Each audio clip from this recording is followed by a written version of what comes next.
An initiative to end period poverty has been launched at the University of the Western Cape today. This in partnership with the organisation MENstruation Foundation, a major retailer, as well as the university. 14 vending machines will be placed in various areas on UWC's campus. And joining me now to explain this initiative is one of the co-founders of the MENstruation Foundation, Mr. Siv Ngesi. Siv, a very warm good day to you. Of course, behind us we see the dispensing machine, which will be dispensing sanitary pads. Let us start with where this concept came from and also why you've decided to launch this initiative here at UWC today.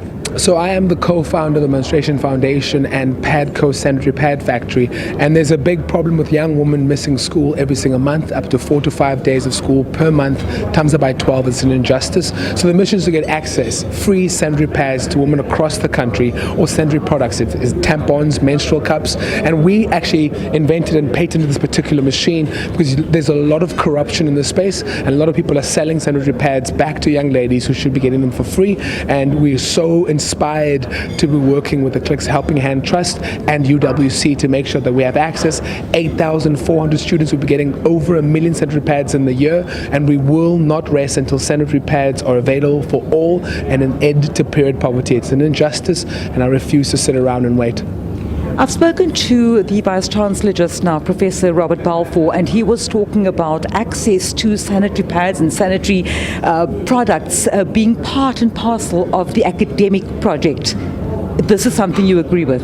I think there's a saying that says you cannot teach a hungry child, but I promise you, you cannot teach a child who has blood running down her leg. It's just not possible. And for me, a lot of people like to compare food, and all of it should be free, all of it should be accessible. Just like condoms. Condoms are not competition to pads. Condoms and pads should be accessible. It shouldn't be but condoms. No, everything should be accessible. Sanitary pads and condoms should be accessible. And I look forward to I believe we could end period poverty in the next 2 years if given the right funds. I think a lot of the biggest issues that government is working on 65 million people in the country, 65 million people, and they're going that everyone half, which is 32 million people. No, not everyone bleeds in that category. Some of them are underage and some of them are overage. So the sum is 22 million women bleed every single month. 8 million of those cannot afford sanitary pads, and 4 of those million are in educational establishments. So we should try and make sure that 4 million people can get sanitary pads, the kids who are at schools, universities and primary schools.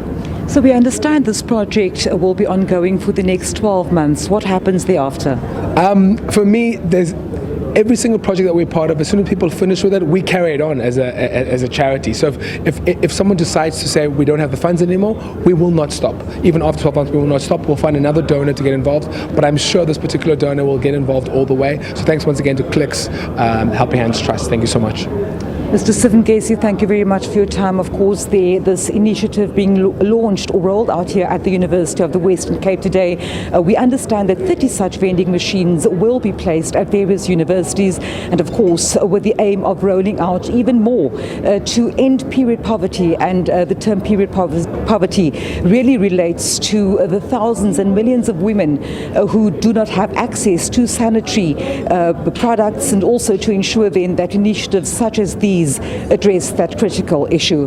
This comes, of course, as we do celebrate and commemorate Women's Month in the month of August.